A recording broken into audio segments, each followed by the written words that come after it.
Am I audible to everybody? हाँ जी। तो last class में हमने क्या किया था? Ecological niche. तो लास्ट क्लास लगाई थी आपने? हाँ जी। What's your name? Shubham Sharma. From Kurukshetra. From Himachal. Okay, great. चलो स्टार्ट करते हैं। तो लास्ट एक बार थोड़ा सा ओवरव्यू दे देता हूँ। इकोलॉजिकल निश। इकोलॉजिकल निशे क्या है कि किसी भी ऑर्गेनिज्म का या किसी भी स्पीशी का एक अपना निशे होता है, एक अपना एक अलग एरिया रहता है, specific area, particular area. For example आपका निशे क्या है कि भाई आप अपने घर में रहते हो और आपका एक अलग खाना है, रोटी सब्जी दाल जो भी आप खाते हो वो आपका फूड निशे हो गया, आपके रहने का अलग हो गया। ये तो नहीं है कि हम जैसे सांप बिल में रहते हैं हम भी बिल में रहते हैं, तो वो सांप का निशे है। हमारा निशे क्या है? घर में रहना, है ना? तो हर स्पीशी का एक इकोलॉजिकल निशे है, जिसका मतलब कि उसका एक फंक्शनल रोल जो है वो एक अलग है हर स्पीशी के साथ। अब कुत्ते का रोल अलग है, मेरा रोल अलग है, सांप का रोल अलग है ना? मेंढक का रोल अलग है। उसका निशे क्या है? वो पानी में रहता है ज्यादातर, या कहीं और, है ना, छुपा रहेगा झाड़ियों के पीछे। बट हम कहाँ रहते हैं? हम घर में रहते हैं। उसका काम क्या है कि कुछ ना कुछ ढूंढ के खा लेना, बस सौ जाना बस। हमारा क्या है कि भाई उठ के कमाना है, फिर खाना है, फिर सोना है ना? तो हमारे निशे में और उसके निशे में फर्क है। Habitat can be same of two species और more species, but ecological niche will always be different. Habitat मैंने कल भी एक एग्जांपल दी थी कि भाई जैसे ये पेड़ है फॉर एग्जांपल, तो पेड़ के पार्ट्स होते हैं कई सारे। तो यहाँ पे कुछ बर्ड्स रहते हैं, कुछ बर्ड्स यहाँ पे रहना पसंद करते हैं, कुछ बर्ड्स टॉप पे रहना पसंद करते हैं, और कुछ यहाँ पे भी रहना पसंद करते हैं। आपने देखा होगा वो चोंच मार के यहाँ पे एक घोंसला सा बना लेते हैं, है ना? तो सबका एक इकोलॉजिकल निशे जो है वो अलग है। हैबिटेट क्या है? Same tree. Habitat same tree है, बट उसका काम अलग है, उसका अलग है, उसका अलग, सबका एक फंक्शनल रोल है जो अलग है। वो मैंने कल ऑलरेडी लिखवा दिया था। नीचे एक लाइन लिखो, डिफरेंस बिटवीन, एक sub heading, difference between niche and habitat.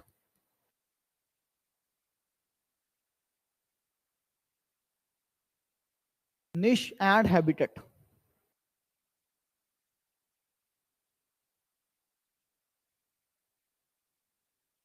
लिखो एक लाइन, द हैबिटेट। अब मैंने ये फर्क तो बता ही दिया कि क्या है। The habitat of a species is like it's address. Address को अंडरलाइन कर लेना। The habitat of species is like it's address.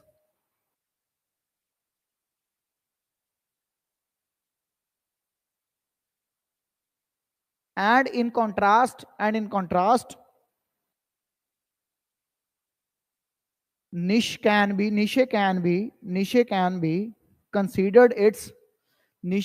considered its lifestyle and profession.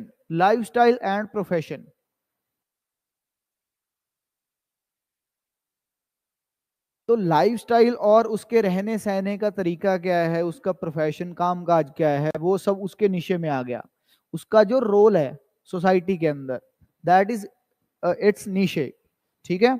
और रहना, हैबिटेट, रहता ट्री पे है, पर वो उड़ता कहाँ पे, खाता क्या है, क्या करता है, क्या नहीं करता, वो उसका ecological niche. Next point, a niche is unique for species. A niche is unique for species while many species share the habitat. while many species share the habitat.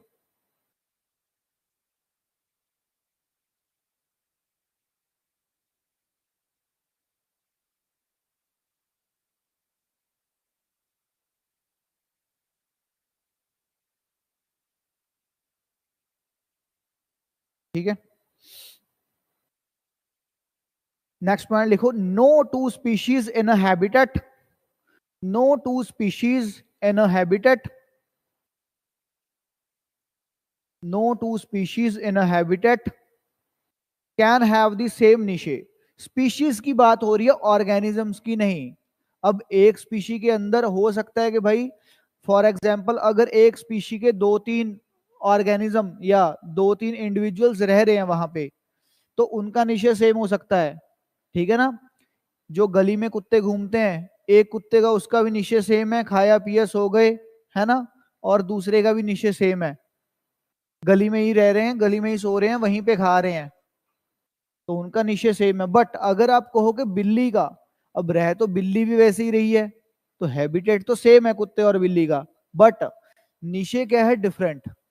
कुत्ता गली में घूम रहा है, बिल्ली दीवारों में घूम रही है, ठीक है ना, खाना भी अलग खा रही है।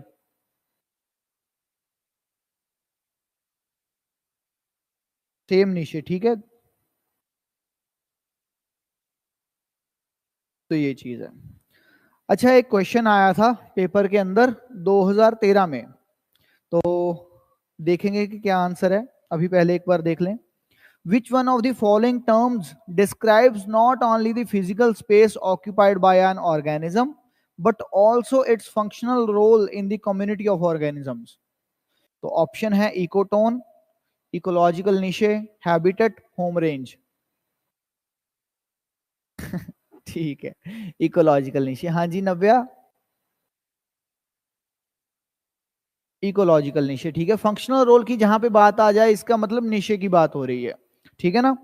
तो इकोटोन बेसिकली वो आगे वैसे हम करेंगे। इकोटोन वो एरिया होता है जो दो मतलब के दो इकोसिस्टम्स के बीच का एक ट्रांजिशन एरिया। क्योंकि इकोसिस्टम जो मैंने आपको बताया था, क्या था इकोसिस्टम?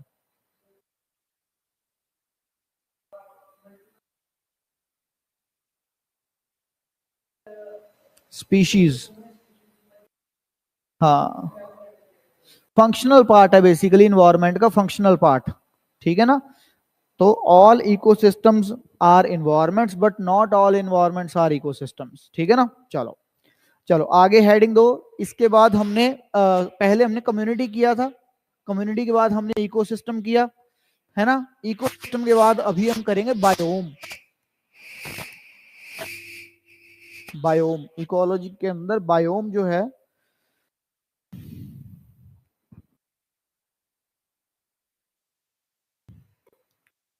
बायोम चीज क्या है? बायोम है कि भाई जिसके अंदर मतलब काफी सारी कम्युनिटीज रहती हों आपस में, और बहुत लार्ज स्केल पे एक बात हो रही है कि भाई रेन फॉरेस्ट, फॉर एग्जांपल मैंने बोल दिया रेन फॉरेस्ट, तो रेन फॉरेस्ट का मतलब कि भाई ऑल अराउंड द ग्लोब जहां पे भी रेन फॉरेस्ट मिलेंगे वो सेम बायोम के पार्ट होंगे।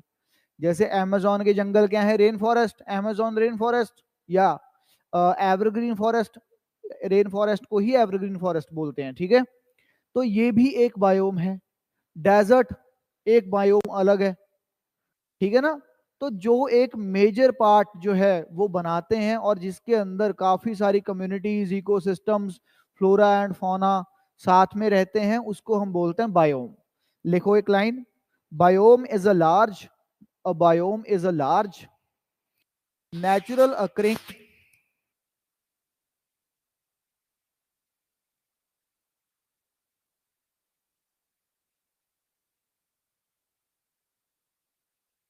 Natural occurring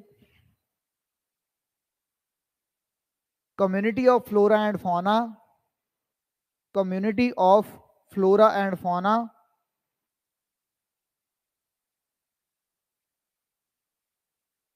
occupying a major habitat, occupying a major habitat, occupying a major habitat,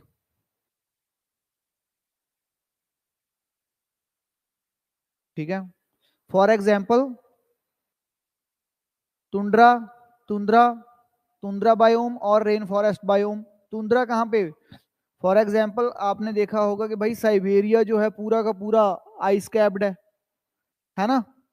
Arctic ocean के जो साथ लगता है एरिया है वो पूरा का पूरा आइस कैप्ड है, अपर रशिया वाला पार्ट भी, है ना। हाँ, तो वो एक टुंड्रा बायोम हो गया, पूरा का पूरा बायोम, बहुत बड़ा एरिया है और सेम टाइप ऑफ है ना। तो बहुत बड़ा लार्ज एरिया ऑक्यूपाई भी कर रखा है, और फ्लोरा एंड फौना भी बहुत टाइप के मिलते हैं वहां पे। एक लाइन और लिखो, biomes are distinct from habitat, biomes are distinct from habitats,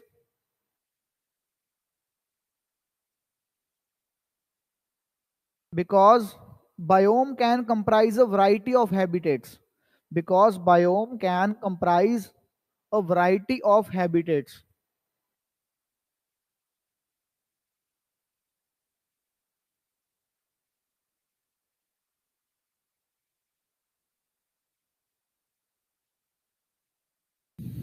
तो बायोम के अंदर क्या होगा, बेसिकली हमें सेम टाइप के जानवर मिलेंगे। जानवर सेम टाइप के मिले ना मिले, बट कॉमन करेक्टरिस्टिक्स जरूर मिलेंगे उनके अंदर। फॉर एग्जाम्पल अगर हम रेन फॉरेस्ट की बात करें, तो सी दिस इज लैंड, और रेन फॉरेस्ट जो है, तो रेन फॉरेस्ट जो है वहां पे रेनफॉल भी बहुत ज्यादा है, और इक्वेटर पे होने की वजह से सनलाइट भी बहुत ज्यादा है। तो टेम्परे मतलब कि एक्सेस सनलाइट है ना, और एक्सेस रेनफॉल है। तो प्लांट को ग्रो करने के लिए दो ही चीजें चाहिए, वाटर और सनलाइट। तो यहां पे क्या होगा, पेड़ जो हैं इनके बहुत बड़े बड़े तने होंगे, बहुत चौड़े चौड़े पेड़ हमें मिलेंगे यहाँ पे, और चौड़े चौड़े पत्तों वाले, broad leaf trees, broad leaf trees, tall trees, और डेंस कैनोपी वाले, बहुत ज्यादा घने जंगल। तो बहुत ज्यादा घने जंगल होंगे तो सनलाइट जो है वो नीचे नहीं पहुंच पाएगी, नीचे नहीं पहुंच पाएगी तो ग्रास नहीं उगेगी, ग्रास नहीं उगेगी तो हर्बीवर्स नहीं होंगे, हर्बीवर्स नहीं होंगे तो कार्निवर्स भी नहीं होंगे। अब अगर कोई घास फूस खाने वाला जानवर नहीं है, तो कोई जानवर को खाने वाला जानवर भी नहीं है। अगर हिरन नहीं है तो शेर भी नहीं है, शेर भी तो वहीं रहेगा जहां पे हिरन मिलेगा, है ना। तो यहां पे बेसिकली आपने एनाकोंडा मूवी देखी होगी, देखी है एनाकोंडा मूवी? पुरानी मूवी है वैसे, बट स्टिल मतलब चलो हमारी जनरेशन में तो काफी ज्यादा पॉपुलर थी वो मूवी, तो सेट मैक्स पे आती रहती थी पहले। बट अभी एक बार अगर उसमें क्या है कि अमेजोन के घने जंगलों में आपको एनाकोंडा पाया जाता है, ठीक है। तो इसका मतलब क्या है कि अगर सांप बहुत ज्यादा पाए जा रहे हैं, या एलिगेटर्स, क्रोकोडाइल, ऐसे जानवर बहुत ज्यादा पाए जा रहे हैं, तो इसका मतलब क्या है कि यहाँ पे नीचे घास फूस नहीं है, सब पेड़ों पे रहने वाले जानवर मिलेंगे, रेप्टाइल्स, रेंगने वाले जानवर। तो रेंगने वाले जानवर ज्यादा मिलते हैं यहाँ पे, ठीक है ना, इस चीज का ध्यान रखना, क्योंकि यहाँ हर्बीवर्स वगैरह नहीं होंगे, हर्बीवर्स नहीं तो कार्निवर्स नहीं। तो इसलिए कॉमन करेक्टरिस्टिक्स वाले जानवर मिलते हैं हमें। अब ठंड में टुंड्रा बायोम में हमें पोलर बियर, सारे मोटी चमड़ी वाले, जिसके ऊपर फर हो बहुत मोटा, ठंड ना लगे, है ना, कान छोटे छोटे हों। कान छोटे छोटे क्यों? हीट जो है वो निकल ना पाए बॉडी से। हमारे कान, जब हमें ठंड लगती है तो हमारे कान गर्म हो रखे होते हैं, है ना। हमारी बॉडी हीट रिलीज करती है, किनके जरिए? हाथों के जरिए, पैरों के जरिए, कानों के जरिए, ठीक है ना। तो कान जब छोटे छोटे होंगे, ठीक है, चलो बहुत बढ़िया बात है। तो ये सारी चीजें हैं, कुछ नहीं है, एक दूसरे से लिंक्ड हैं। मैंने ऑलरेडी फर्स्ट क्लास में बताया था कि भाई हर चीज को कनेक्ट करके पढ़ना है, ठीक है ना। लिखो, plants and animals in a biome. Next point, plants and animals in a biome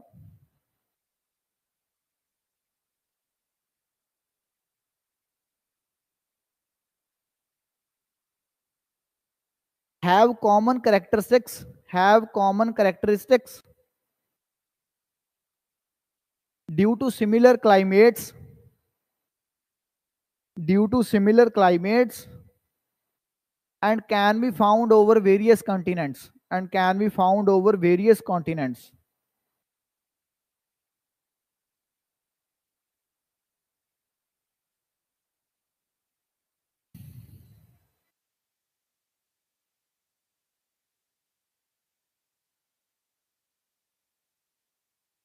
ठीक है। इसके बाद लिखो हेडिंग दो, सब हेडिंग दो इकोटोन।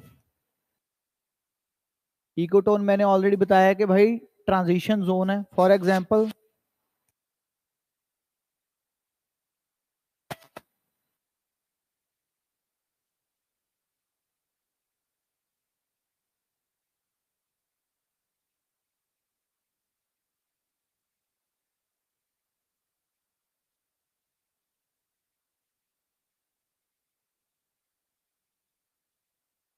तो यहां पे क्या है कि ग्रासलैंड्स, तो ग्रासलैंड्स हैं और जानवर भी वैसे ही हैं, ठीक है ना। बट यहां पे क्या है, फॉरेस्ट, तो यहां पे फॉरेस्ट है। तो इन दो बायोम्स के बीच का जो ट्रांजिशन एरिया होगा, मतलब कि कुछ यहां पे ग्रास मिलेगी, है ना, और कुछ यहां पे ट्रीज भी मिल सकते हैं, बीच बीच स्पार्सली पॉपुलेटेड, कुछ बीच में ट्रीज मिल जाएंगे, कुछ ग्रास मिल जाएगी, ठीक है ना। तो this is called ecotone, transition area between two biomes, ठीक है ना। और जैसे आपने वैसे पॉलिटी हो रखी है आपकी, तो पॉलिटी में आपने अगर पंचायत वाला पार्ट पढ़ा होगा, तो पंचायत वाले पार्ट में हम एक चीज पढ़ते हैं, नगर पंचायत। तो नगर पंचायत क्या है कि भाई transition area from rural to urban areas. जब हम गांव से शहर की तरफ जाते हैं तो बीच में एक एरिया आता है ना वो गांव ही है ना, लगता वो शहर की तरह है, थोड़ा बहुत मार्केट होती है वहां पे, बट इतना भी शहर नहीं है कि सारी फैसिलिटीज वहां पे मिल जाएं। तो वो ट्रांजिशनल एरिया होता है, वैसे ही ये इकोटोन, ठीक है। लिखो एक line, an ecotone is a zone of junction, an ecotone is a zone of junction और transition area, zone of junction और transition area between two biomes, between two biomes.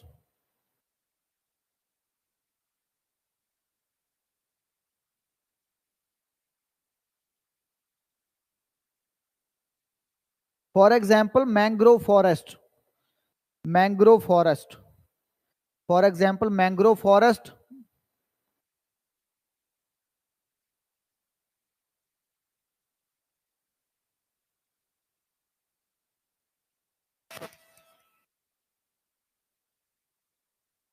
Between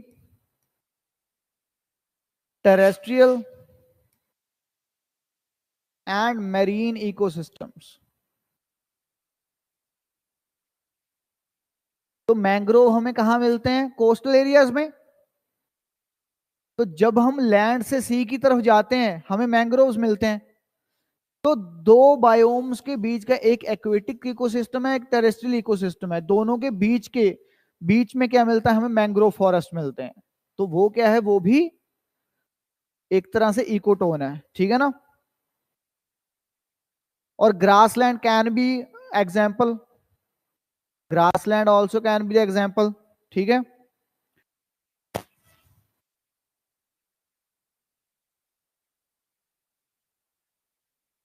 next point लिखो,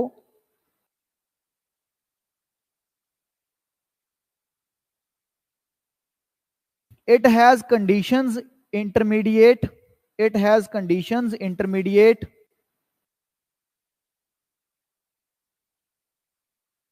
to the adjacent, to the adjacent ecosystems, to the adjacent ecosystems,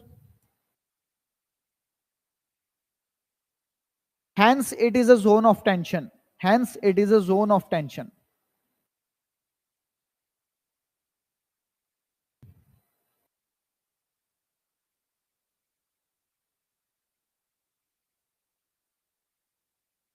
एक और point लिखो जो paper में पूछा जा सकता है स्पेशली, क्योंकि फिर अदरवाइज हम कंफ्यूज हो जाएंगे। इकोटोन्स के अंदर प्रोडक्टिविटी ज्यादा होती है as compare to its adjacent, या प्रॉपर जो इकोसिस्टम या बायोम्स अपने आप को कहलाते हैं, उनसे ज्यादा प्रोडक्टिविटी हमें कहां मिलती है, इकोटोन में। क्योंकि एडजेसेंट के फीचर्स दोनों के मिलेंगे वहां पे, दोनों की वाइल्ड लाइफ मिलेगी, दोनों की वेजिटेशन मिलेगी, ठीक है ना। तो ये चीजें लिखो। Ecotone regions like, ecotone regions like mangroves comma wetlands, mangroves comma wetlands comma estuaries, estuaries ESTUARIES estuaries comma grasslands etcetera, grasslands etc have far greater have far greater productivity than natural ecosystems, have far greater productivity than natural ecosystems like forest, ocean etc.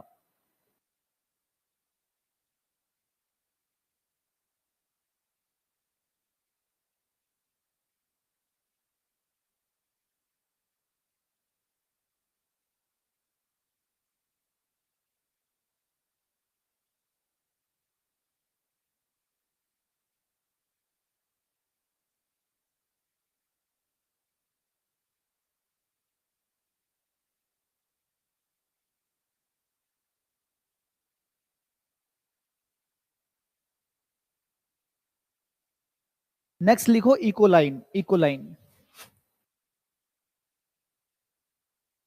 इकोलाइन। अच्छा, eco, ecotone transitional area है दो के बीच का, ठीक है।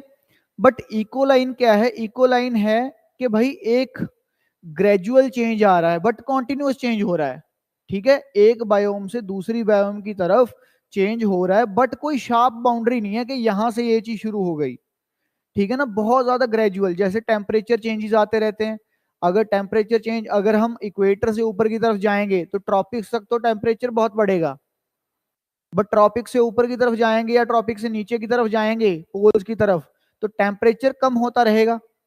तो है gradual but continuous है, बहुत धीरे धीरे धीरे धीरे हो रहा है ना। कई 100 किलोमीटर के बाद जाके फिर टेम्परेचर थोड़ा बहुत फर्क पड़ता है ना। तो इस जोन को हम बोलते हैं इकोलाइन, ठीक है ना। लिखो एक line, ecoline is a zone of gradual, ecoline is a zone of gradual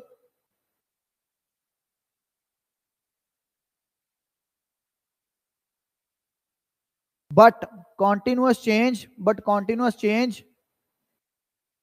from one ecosystem to another, from one ecosystem to another, एक इकोसिस्टम से दूसरे इकोसिस्टम में चेंज होना। बट कॉन्टिन्यूस चेंज मतलब कि वो हमें शार्प ना दिखे, कि एक शार्प बाउंड्री नहीं बना रहा।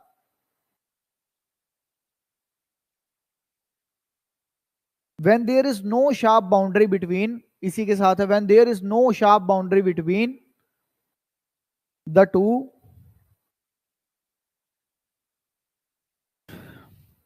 in terms of species composition, in terms of species composition,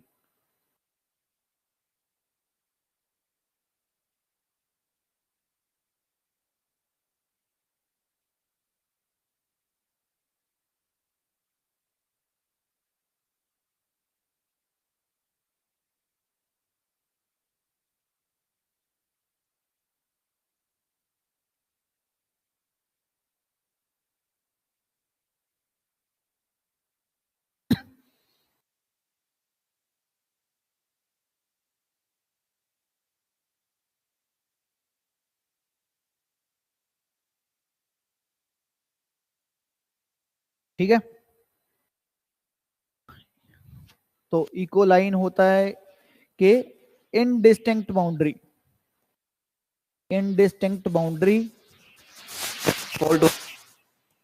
between two ecosystems. ये भी अगर लाइन लिखनी है तो लिख लो, indistinct boundary between two ecosystems. उसके बाद लिखो edge effect and edge species,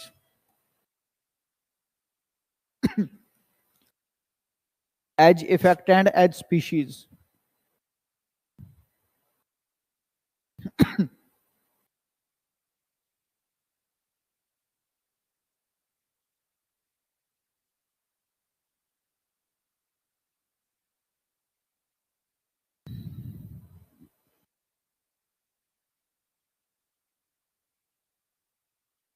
तो होता ऐसा है कि कई बार, जैसे मैंने आपको पहले बताया कि इकोटोन के अंदर हमें उसके एडजेसेंट एरिया से या जो नेचुरल इकोसिस्टम्स हैं like forest, desert, aquatic ecosystem, उनसे ज्यादा प्रोडक्टिविटी हमें इकोटोन में मिलेगी। तो इकोटोन के अंदर कई बार ऐसे होता है कि बहुत ज्यादा प्रोडक्टिविटी भी है, पॉपुलेशन भी बहुत ज्यादा है ऑर्गेनिजम्स की, और उसके अलावा डाइवर्सिफिकेशन भी बहुत ज्यादा है, काफी सारी स्पीशीज भी वहां पे मिल रही हैं। तो इस चीज को हम बोलते हैं एज इफेक्ट, क्योंकि वहां पे दो इकोसिस्टम्स इकट्ठे हो रहे हैं, तो उसकी वजह से एक एज इफेक्ट मिल रहा है इसको, जिसकी वजह से डाइवर्सिफिकेशन भी हो रही है, उनकी पॉपुलेशन भी इंक्रीज हो रही है और प्रोडक्टिविटी भी ज्यादा है। इसको बोलते हैं एज इफेक्ट। ठीक है। और उसके अलावा जो स्पीशीज बहुत ज्यादा अबंडेंटली यहां पे मिलेंगी, उनको हम बोलेंगे एज स्पीशीज। जो इस जोन के अंदर, इकोटोन के अंदर जो अबंडेंटली स्पीशीज पाई जाएंगी, बहुत ज्यादा मात्रा में पाई जाएंगी, उसको हम बोलेंगे एज स्पीशीज। एज इफेक्ट है कि उन चीजों का मिलना, उसी जोन में मिलना, और जो स्पीशीज ज्यादा मिल रही है उनको बोलेंगे एज स्पीशीज। लिखो एक line, due to more diverse ecological characteristics, due to more diverse, due to more diverse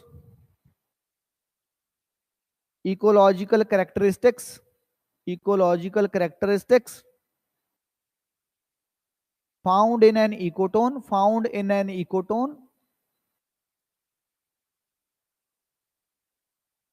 comma, the number of species, the number of species and the population density of some species, the number of species and the population density of some species in the ecotone, in the ecotone is much greater, is much greater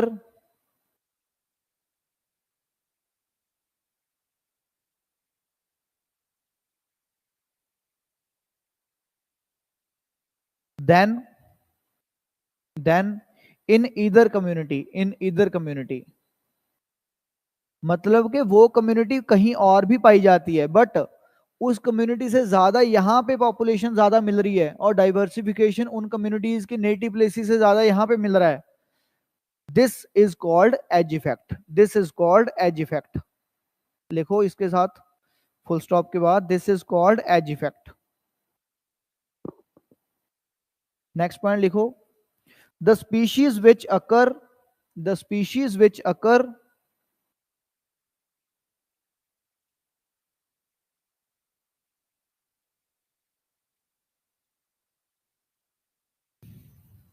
primarily or most abundantly, primarily or most abundantly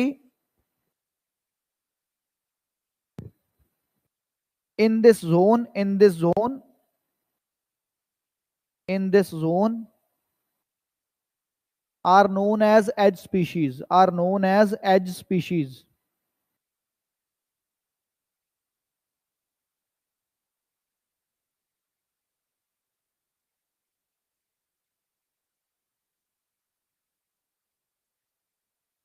तो आपने देखा होगा कि कुछ birds जो हैं, तो अगर आप बिल्कुल घने जंगलों में जाओगे तो वहां पे भी आपको मतलब कोई ज्यादा पंछी नहीं मिलेंगे। ठीक है। और ज्यादा रेगिस्तान में जाओगे वहां पे तो पंछी मिलेंगे ही नहीं, बहुत कम मिलेंगे। बट जब आप इकोटोन में आते हो, मतलब कि जो बीच का है, ना ही बहुत ज्यादा फॉरेस्ट है ना ही डेजर्ट है, तो वहां पे पंछी बहुत ज्यादा होंगे, बर्ड्स बहुत ज्यादा पाए जाएंगे। तो उस चीज को एज इफेक्ट कहते हैं। और जो पंछी सबसे ज्यादा मिले उनको हम एज स्पीशीज बोल देंगे। ठीक है ना। तो ये टेरेस्ट्रियल इकोसिस्टम के अंदर ज्यादा होता है, क्योंकि टेरेस्ट्रियल इकोसिस्टम के अंदर ज्यादा चेंजेस होते हैं। एक्वेटिक तो बस समंदर है तो समंदर ही है ना, वहां पे तो टेम्परेचर का चेंज आ रहा है, अगर आ रहा है तो टेम्परेचर का, सैलिनिटी का, है ना, ये चीज है। चलो इसके बाद नेक्स्ट लिखो बायोस्फीयर। बायोस्फीयर, बायोस्फीयर भाई क्या है कि भाई रहने का स्थान। एक सेकेंड,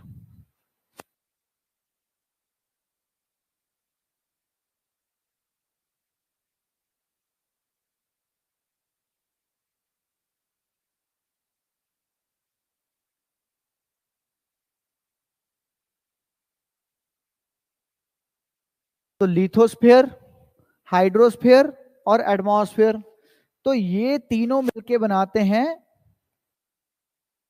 बायोस्फीयर। ये डायग्राम भी एक बना लेना, कई बार ऐसे होता है पेपर में कुछ हमें नहीं आता मेंस में, तो एटलीस्ट ये डायग्राम बना के समझा तो देंगे, थोड़ा सा आधा पेज तो कवर कर ही लेंगे, कुछ लिख देंगे इसके बारे में, और उसके बाद फिर जितना हो पाएगा सो सही, ठीक है ना। तो इन्वायरमेंट के अंदर अगर कोई स्टैटिक क्वेश्चन आ रहा है या ज्योग्राफी के अंदर कोई क्वेश्चन आ रहा है, तो इनके अंदर जैसे कोरल रीफ का क्वेश्चन आ गया फॉर एग्जांपल, वो इन्वायरमेंट से रिलेटेड ही आएगा, तो वहां पे हमने क्या करना है, वर्ल्ड मैप बना देना कि भाई हाँ जी ग्रेट बैरियर रीफ यहाँ पे ऑस्ट्रेलिया के ईस्टर्न साइड पे मिलती है हमें, ठीक है ना। तो थोड़ा सा मैप कि भाई हाँ बंदे को नॉलेज है, तो एक दो नंबर तो वहां से फैच कर लेंगे, ठीक है ना। तो इसलिए डायग्राम्स और मैप्स जो है इन पे काफी ध्यान देना है, GS1 के अंदर भी और GS3 के अंदर भी, ठीक है ना। बाकी अगर कहीं पे और भी आपको लगता है कि बन सकता है, वैसे GS1 और 3 में ही बनेगा, यहाँ पे इन्वायरमेंट वगैरह का बन सकता है, वहां पे ज्योग्राफी का या हिस्ट्री का बन सकता है, ठीक है ना। GS1 में तो किसी भी टॉपिक पे बना दो, चाहे सोसाइटी में बना दो, ठीक है ना, सोसाइटी में बन जाएगा, क्योंकि लैंग्वेज पे कल्चर पे क्वेश्चन पूछ ले फिर तब भी बना देंगे, कोई इशू नहीं है। देखो एक लाइन, ये तो हमें पता ही है, ये बायोस्फीयर का मतलब है जो लाइफ को सपोर्ट करता है, यहाँ पे एयर भी है, वाटर भी है और लैंड भी है, ठीक है ना। देखो, it is the biological component, it is the biological component of the earth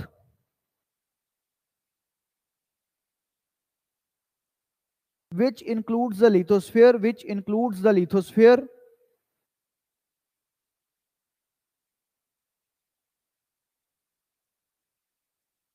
comma hydrosphere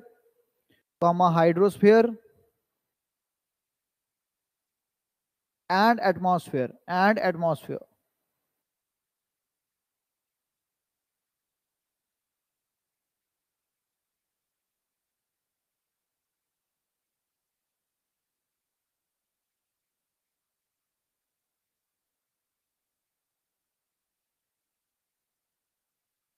next point लिखो, the biosphere is absent at extremes of the north and south poles. The biosphere is absent at extremes of the north and south poles, comma the highest mountains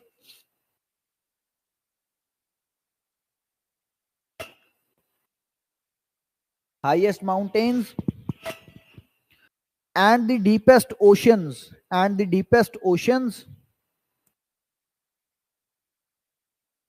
since since existing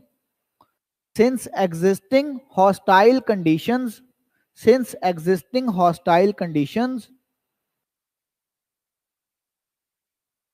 do not support life. तो biosphere का basic motive क्या है, it supports life.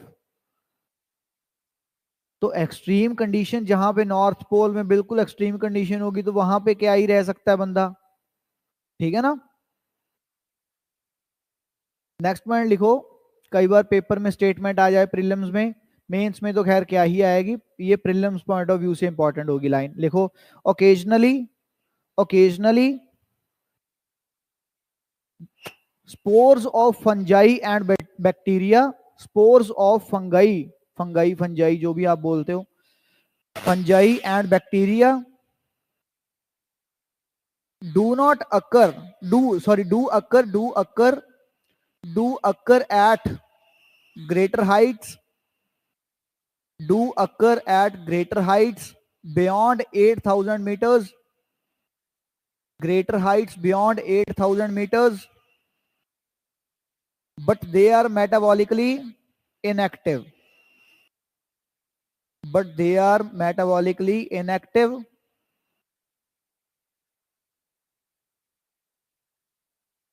and represents only a dormant life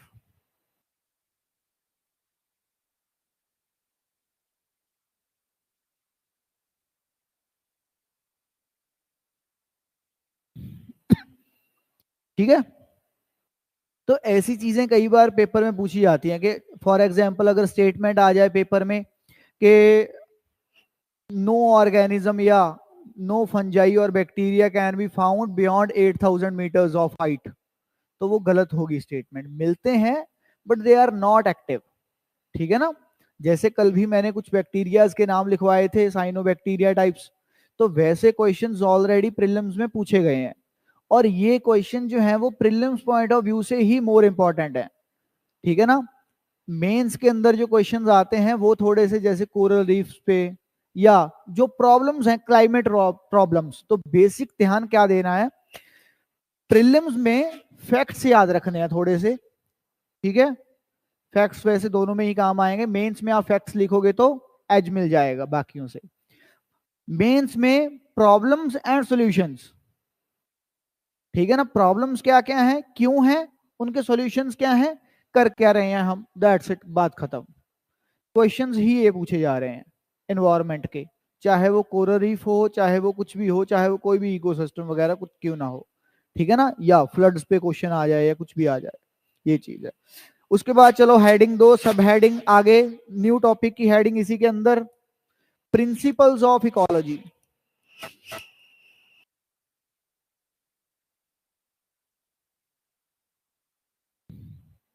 principles of ecology, तो कुछ principles हैं, कुछ सिद्धांत हैं जो इकोलॉजी को चलाते हैं, जिनकी वजह से इकोलॉजी चल रही है। तो जैसे कि कोई बंदा बहुत ठंड में रहता है, तो जैसे हिमाचल के लोग हैं, हिमाचल के लोगों को यहाँ पे आके ठंड नहीं लगती, कम लगती है, मतलब इतनी ज्यादा नहीं लगती, है ना। क्यों? क्योंकि वो एक्सट्रीम टेम्परेचर में रह चुके हैं, और उनके एवरेज टेम्परेचर ही 25-26 रहता है, 20-25। और यहाँ पे एवरेज जो है गर्मियों में कितना देखो 45 पे, 40-45 पे पहुंच जाता है। तो उनको गर्मी जो है गर्मी लगती है, बट ठंड इतनी नहीं लगती, गर्मी ज्यादा लगती है। ठीक है ना।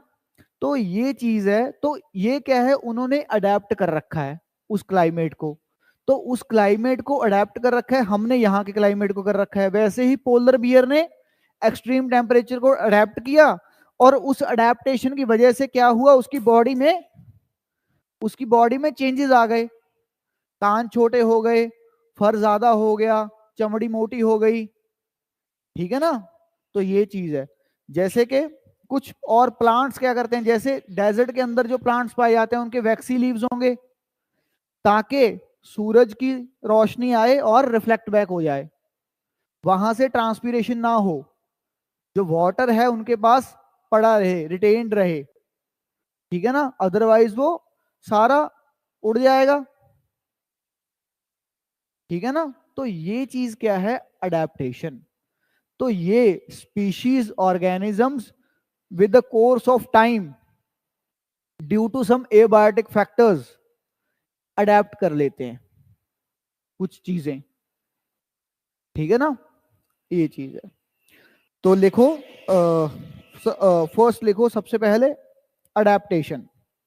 और आप नोट्स ना प्लीज अगर हो सके तो वाइट A4 शीट पे बनाया करो, क्योंकि पेपर में हमें A4 शीट पे ही लिखना है, तो इसमें आपको फिर आदत पड़ जाएगी। ठीक है ना, फिर उसमें लिखना आपको मुश्किल लगेगा, और आप फिर टेढ़ा टेढ़ा लिखोगे पूरा। ठीक है ना। तो बी पॉजिटिव, पॉजिटिव रहना है, और होप फॉर द बेस्ट। ये सोचना है कि हम जब भी एग्जाम देंगे फाड़ देंगे पहली बार में ही। ठीक है ना। तो पहली बार में ही निकालना है, तो उसके लिए प्रेपरेशन तो पॉजिटिव होके करनी पड़ेगी ना, कि यार मुझे ये चीज पहले ही करनी है ऑलरेडी, कि मुझे सीधा लिखना है, मुझे एक पेज पे 100 वर्ड्स ही लिखने हैं, क्योंकि पेपर में जो शीट मिलती है वो पर पेज 100 वर्ड्स के लिए ही स्पेस होती है उसमें। ठीक है ना। तो उस अकॉर्डिंग यहाँ पे आप जितना मर्जी लिख लो, कोई इशू नहीं है, बट जब भी आंसर राइटिंग करनी है और नोट्स भी बनाने हैं, क्योंकि नोट्स बनाओगे तो आदत पड़ जाएगी, आंसर राइटिंग में फिर आपको दिक्कत नहीं आएगी, कंटेंट की भी और वैसे लिखने में भी। ठीक है ना। तो कोशिश करोगे उस पर बनाओ, और कंसोलिडेटेड नोट्स बनाने हैं। देखो adaptation, adaptation it is the it is the it is the appearance or behavior, it is the appearance or behavior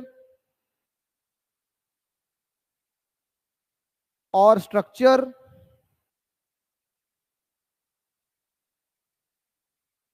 or mode of life of an organism or mode of life of an organism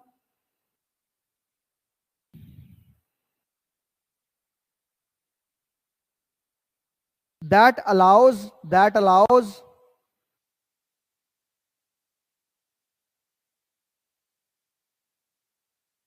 it to survive in a particular environment.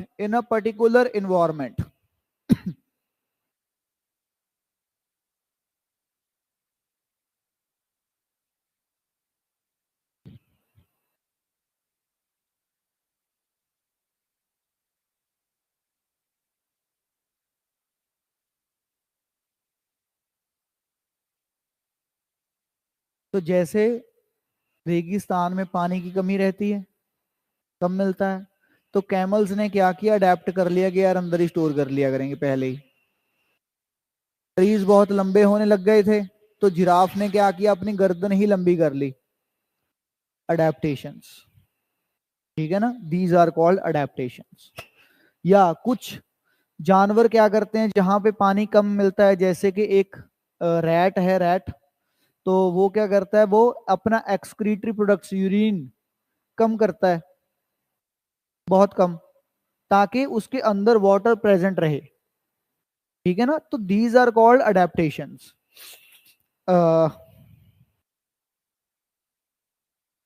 Example देख लो, for example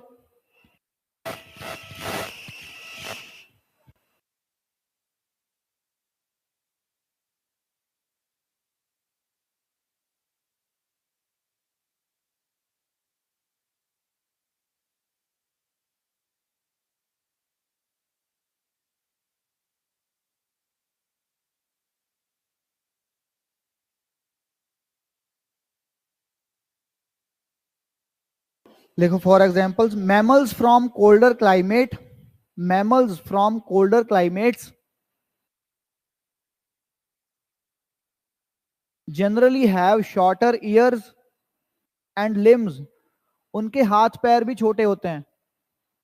generally have shorter ears and limbs to minimise heat loss.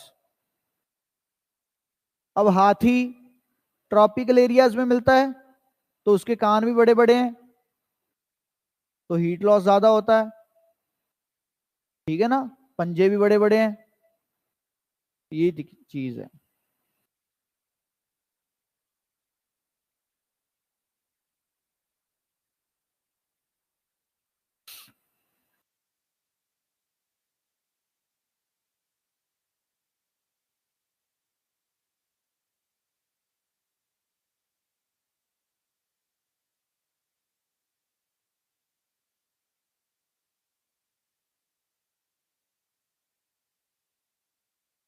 हाँ, एक और लिख लो, ये important है, ये prelims point of view से भी इंपॉर्टेंट है।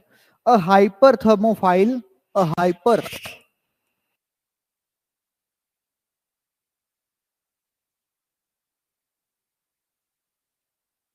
Hyper thermophile is an organism that, ये भाई 60 डिग्री सेल्सियस में भी रह सकता है।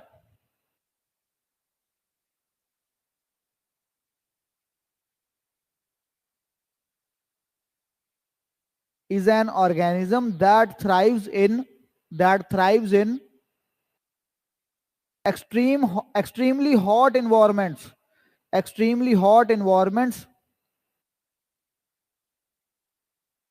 for example archaebacteria,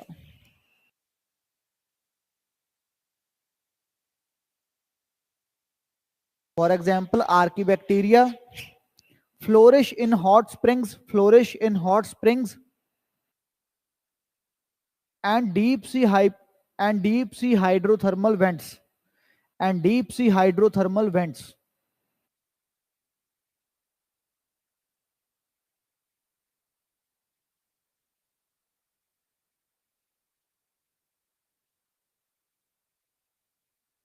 hydrothermal vents, vents VENTS, vents मतलब पाइप्स।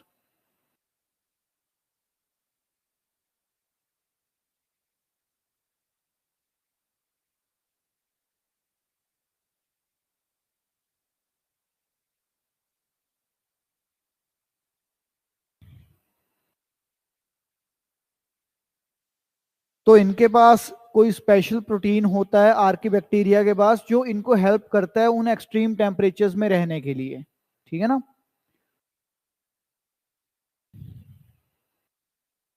तो कुछ चेंजेस हो सकते हैं, बिहेवियरल चेंजेस भी हो सकते हैं अडेप्टेशन के लिए, कुछ फिजियोलॉजिकल भी हो सकते हैं, ठीक है ना, कुछ मॉर्फोलॉजिकल भी हो सकते हैं। तो ये है अडेप्टेबिलिटी की बात। दूसरा लिखो वेरिएशन।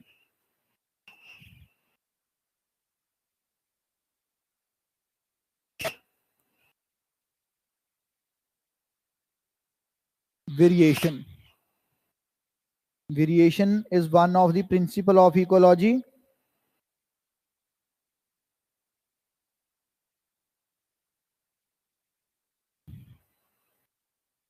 तो वेरिएशंस क्या हैं? वेरिएशंस होते हैं कि कुछ चेंजेस आ जाना।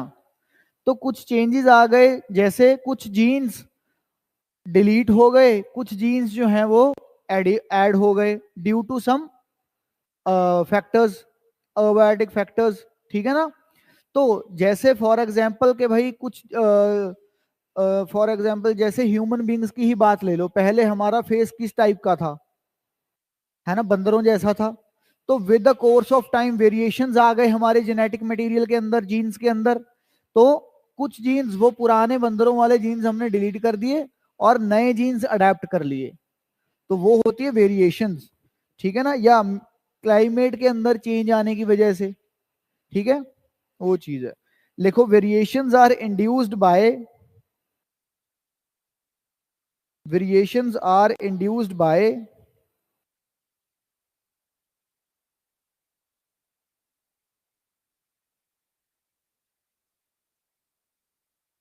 changes in genetic makeup, changes in genetic makeup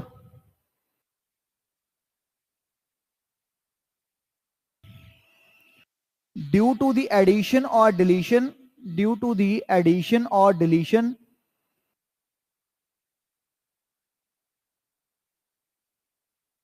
of specific genes, of specific genes,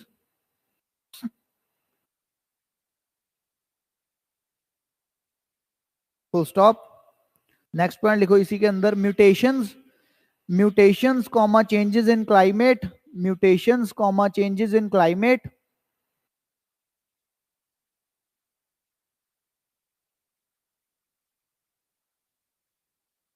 comma geographical barriers etcetera, geographical barriers etc induce variations, induce variations over a period of time, induce variations over a period of time,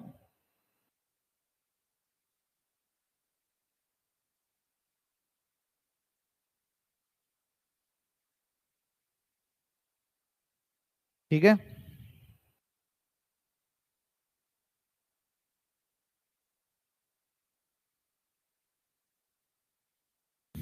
तो अगर हम सिर्फ human beings के अंदर ही variations देखें, तो हम सबकी रेसेस भी अलग अलग अलग, अब नाइजीरिया के लोगों की रेस अलग है, ठीक है, चाइनीज की अलग है, इंडियन की अलग है, द्राविडियन मतलब कि जो साउथ इंडियंस है उनकी अलग है, नॉर्थ इंडियन आर्यंस बोलते हैं उनको, साउथ इंडियंस को द्राविडियन बोलते हैं, है ना, यूरोपियन अलग हैं।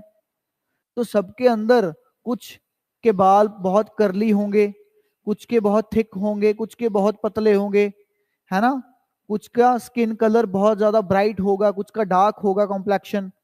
तो वो चीज क्या है, वेरिएशंस इन जेनेटिक मेकअप, ठीक है ना, ये चीज है।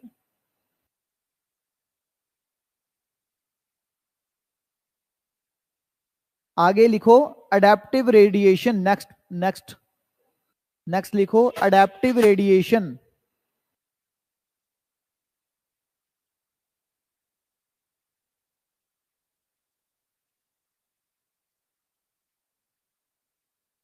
ठीक है, अडेप्टिव रेडिएशन क्या है कि with the course of time जो चेंजेस क्लाइमेट में आ रहे हैं या एनवायरनमेंट में आ रहे हैं, जो चेंजेस, उनकी वजह से जो लगातार चेंज आते रहे हैं स्पीशीज के अंदर, ठीक है ना।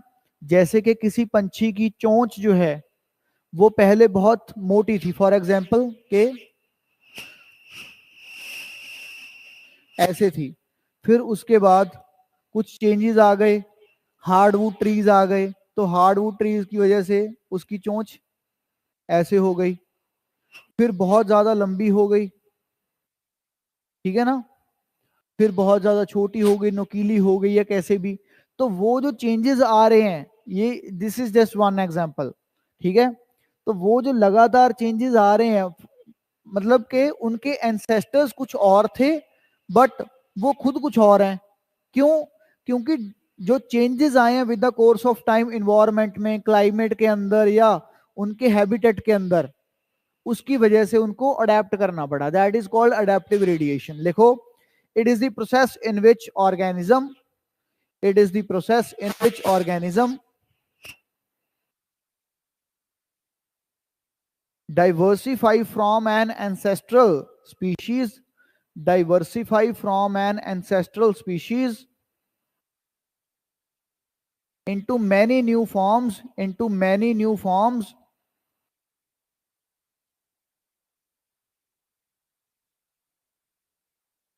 when the environment creates, when the environment creates new challenges, when the environment creates new challenges,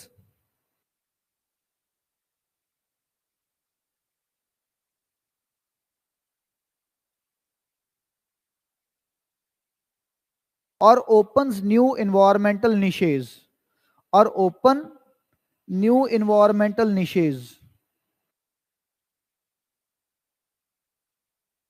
ठीक है। अब फॉर एग्जाम्पल किसी पंछी को, किसी पंछी को अगर सीड्स खाने हैं तो वो सीड्स इकट्ठा करेगा, तो सीड्स इकट्ठा करने के लिए ये तो नहीं चलेगा। अब किसी को पानी में से मछली उठानी है, अब उसके लिए कोई और चोंच चाहिए, है ना।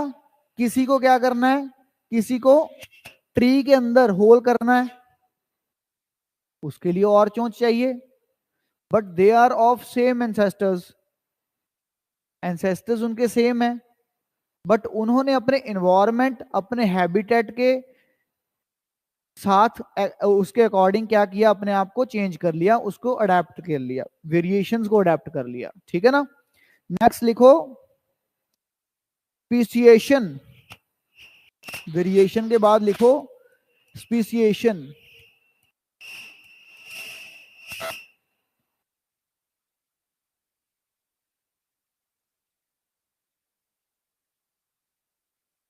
स्पीशिएशंस का मतलब है कि भाई नई स्पीशीज बनना। फॉर एग्जाम्पल अगर दो स्पीशीज ने भी आपस में म्यूटेशन कर ली, इंटरब्रीडिंग कर ली, तो हो सकता है कि कोई नई स्पीशी फॉर्म हो जाए। दैट नई स्पीशी बनना इज कॉल्ड स्पीशिएशन। लिखो speciation, it is the process by which, it is the process by which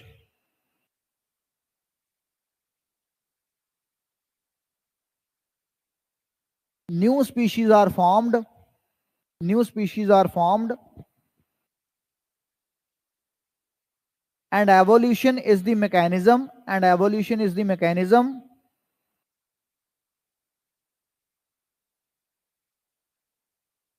by which speciation is brought about, and evolution is the mechanism by which, evolution is the mechanism by which speciation is brought about.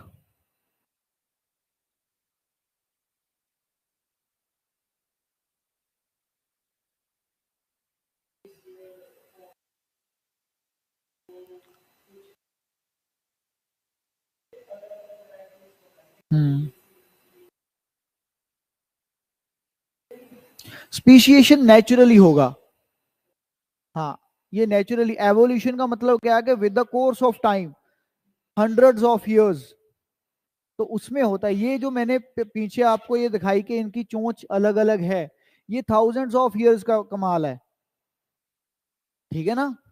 वो चीज है, वो ये हम artificially कर रहे हैं, मतलब कि ये हम खुद करवा रहे हैं।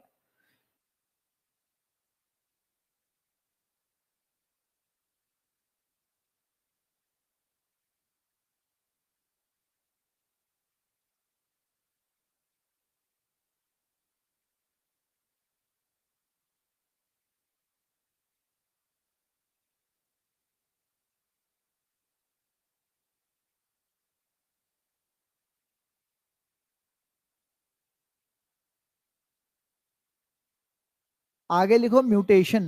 तो स्पीशिएशन के अंदर वैसे क्या है कि अगर कोई ज्योग्राफिकल बैरियर्स आ जाएं, फॉर एग्जांपल के भाई वहां से कहीं से माइग्रेट हो करके कुछ ऑर्गेनिजम्स आ रहे थे इस टेरिटरी में, ठीक है, इस टेरिटरी से इस टेरिटरी में कोई ऑर्गेनिजम्स आ रहे थे, है ना, माइग्रेट करके, तो ये म्यूटेशन करके जाते थे, मेटिंग करके जाते थे, तो सेम स्पीशीज थी, है ना। बट अभी मैंने यहाँ पे रख दिया एक ज्योग्राफिकल बैरियर, तो ये भाई नहीं आ पा रहा है यहाँ पे, तो ये मेटिंग नहीं कर पा रहे, तो ये अब बाकियों के साथ सब पॉपुलेशन जो होंगी उनके साथ इंटरब्रीडिंग करेंगे, तो वहां से नई स्पीशीज फॉर्म होंगी नेचुरली, कि अगर कोई ज्योग्राफिकल बैरियर्स आ जाएं, ठीक है ना, ये चीज है। उसके बाद लिख लिया म्यूटेशन। म्यूटेशन, म्यूटेशन लिखो, म्यूटेशन ऑब्वियसली हमें पता ही है कि कुछ जीन्स के अंदर कुछ चेंज करना, लिखो mutation,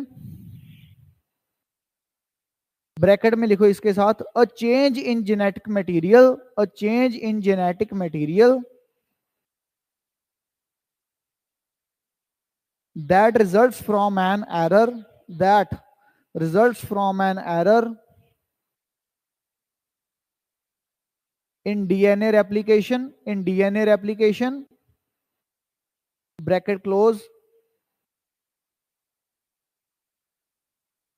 causes new genes to arise in a population, causes new genes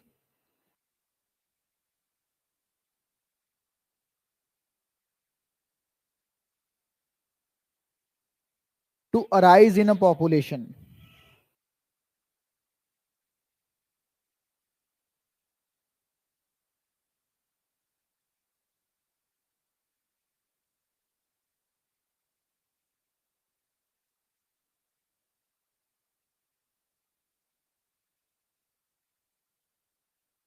ठीक है, नेक्स्ट लिखो natural selection. Next natural selection, one of the principle of ecology.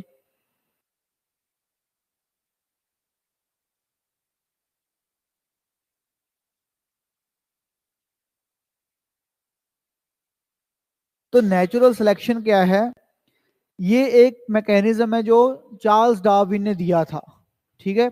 इसके अंदर क्या है कि भाई जो स्पीशीज हैं वो अपने इन्वायरमेंट को अडेप्ट कर लेती हैं, ठीक है, कि जहां पे वो रह रही हैं उसको अडेप्ट कर लेना, तो वो उनका एक नेटिव प्लेस बन गया, that is called natural selection. बातें सब वही हैं, इतनी सारी बातें आ रही है अडेप्टेबिलिटी, है ना। लिखो इसके अंदर it is a process by which, it is the process by which species adapt to their environments, species adapt to their environments, full stop, full stop. It is an evolutionary force, it is an evolutionary force that selects among variations, that selects among variations, that is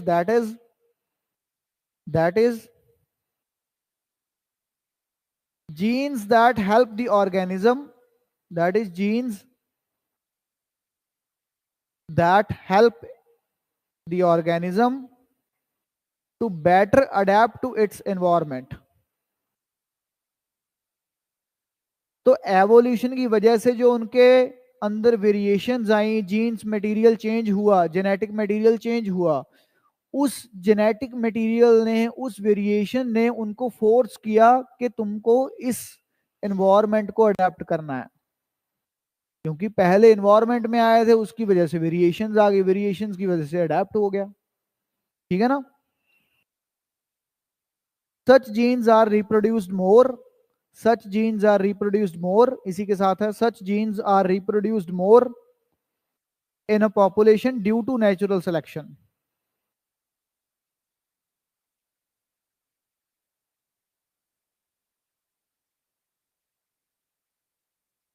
तो Charles Darwin ने एक और भी चीज बताई थी, survival of the fittest.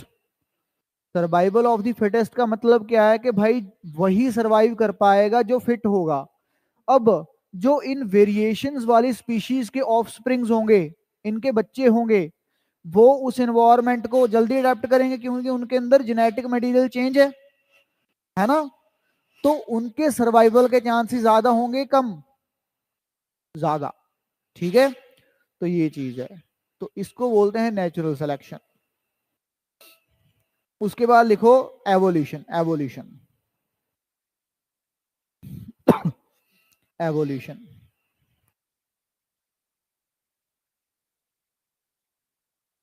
Evolution क्या है? चेंज होना with the course of time. It is the change which gives rise to new species. It is the change which gives rise to new species.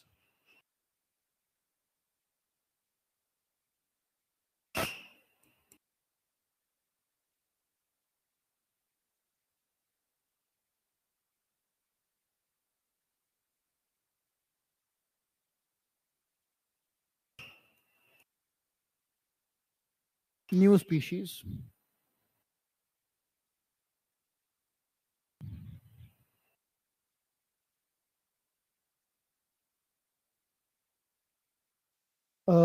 एक और line लिखो। It involves the processes of natural selection. It involves the processes of natural selection, adaptation,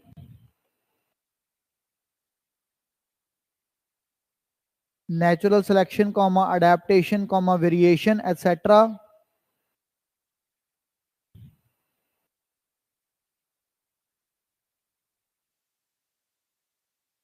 It happens. Next point. It happens.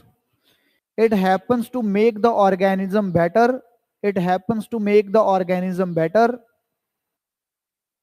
better suitable to the place, better suitable to the place. Oh, sorry, better suitable to the present environment. To the present environment, better suitable to the present environment.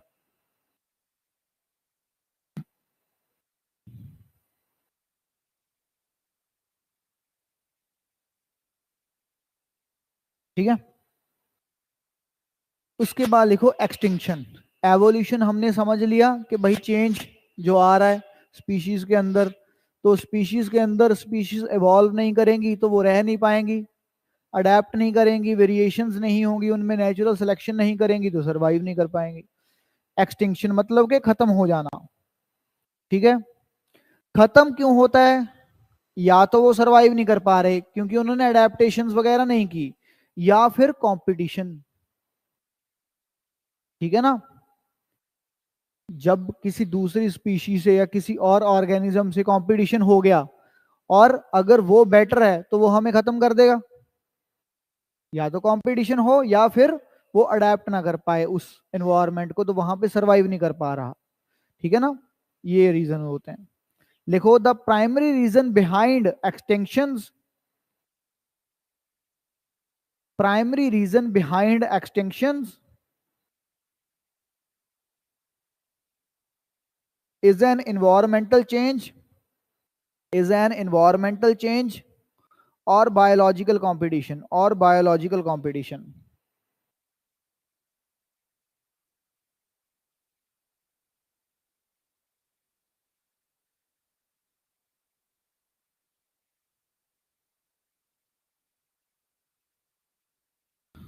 Next point लिखो, it occurs when species, it occurs when species it occurs when species cannot evolve fast, cannot evolve fast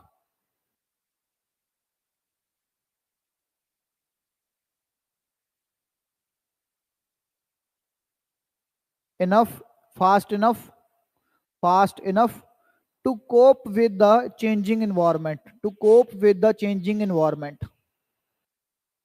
अच्छा, इसके साथ एक homework भी लिखो, ये already 2018 के prelims में क्वेश्चन आ रखा है, ठीक है। इसके बारे में पढ़ के आना है और थोड़ी सी स्पेस छोड़ दो, इसके बारे में एक दो लाइन लिख भी लेना। सिक्स्थ मास एक्सटिंक्शन, तो 2018 के प्रीलिम्स में क्वेश्चन भी आया था कि भाई होता क्या है ये, और ये थोड़ी सी स्पेस छोड़ दो 3-4 लाइन की, वहां पे आपने पढ़ के लिखना है, ये होमवर्क है।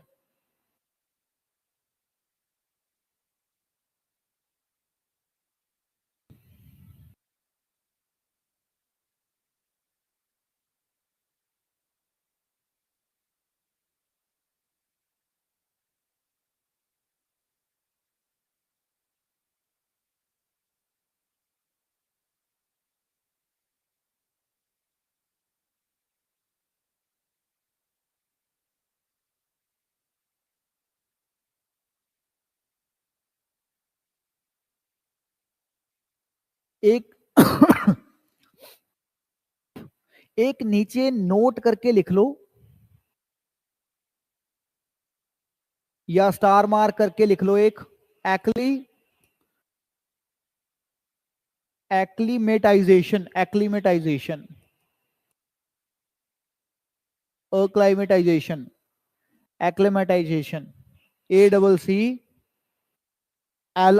ACCLIMATISATION, ये होता क्या है?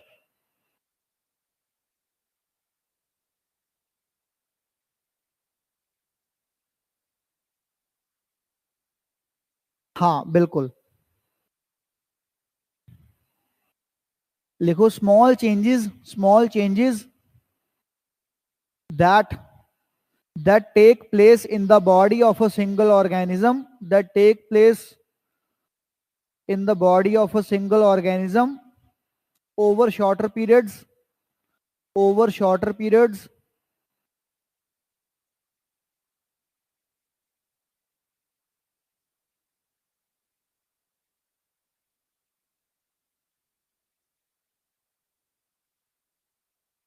टू ओवरकम, समझाता हूं कैसे, to overcome minor problems, to overcome minor problems due to changing in the surrounding, overcome minor problems due to changing in the surroundings, full stop। तो ये किसी सिंगल बंदा, फॉर एग्जाम्पल ये पूरी स्पीशी के अंदर नहीं आता, जैसे पहले जो वेरिएशंस अडेप्टेबिलिटी जो हमने पढ़ा वो पूरी स्पीशी की बात हो रही है, ठीक है ना। बट यहाँ पे जो चेंजेस की बात हो रही है ये क्या है, ये है बेसिकली कि भाई over shorter period of time और सिंगल इंडिविजुअल के अंदर ही, जैसे कि सोल्जर्स जो हैं वो सियाचिन ग्लेशियर में सर्व करते हैं, और सियाचिन ग्लेशियर के अंदर एक्सट्रीम टेम्परेचर्स हैं, तो वहां पे जाने से पहले उनको एक ट्रेनिंग दी जाती है कि आप वहां पे सरवाइव कर पाए, पर उससे उनको ट्रेनिंग दी जाती है जिसमें उनकी बॉडी के अंदर कुछ अडेप्टेशंस आती हैं for short period of time, ठीक है ना, उन क्लाइमेट्स को सहने के लिए, वहां पे सर्व करने के लिए। पूरी की पूरी ह्यूमन रेस में थोड़ी चेंज आ रहा है, सिर्फ उन इंडिविजुअल्स के अंदर ही आ रहा है जो ट्रेनिंग कर रहे हैं और वहां पे सर्व कर रहे हैं, ताकि वो वहां पे कर पाए। इसको हम बोलते हैं एक्लेमेटाइजेशन, ठीक है ना, ये चीज है।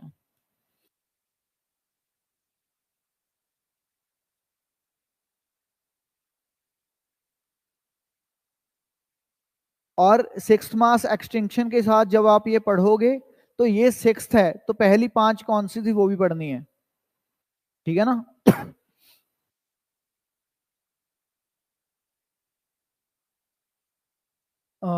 वैसे ऑलमोस्ट टाइम हो ही गया, तो कोई डाउट है तो पूछ लो। एक हेडिंग दे दो नेक्स्ट चैप्टर की, functions of an ecosystem, functions of an ecosystem.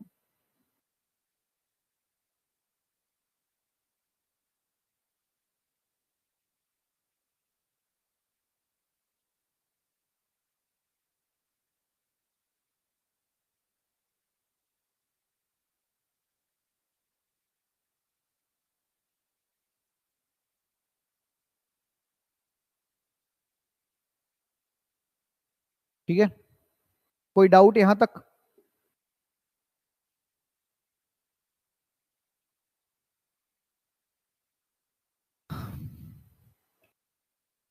Class notes plus current affairs, that's it, more than enough. कुछ भी ऐसा नहीं है जो आपको बुक में मिले और मैं ना कराऊं, ठीक है ना, बल्कि कुछ एक्स्ट्रा ही करवाऊंगा।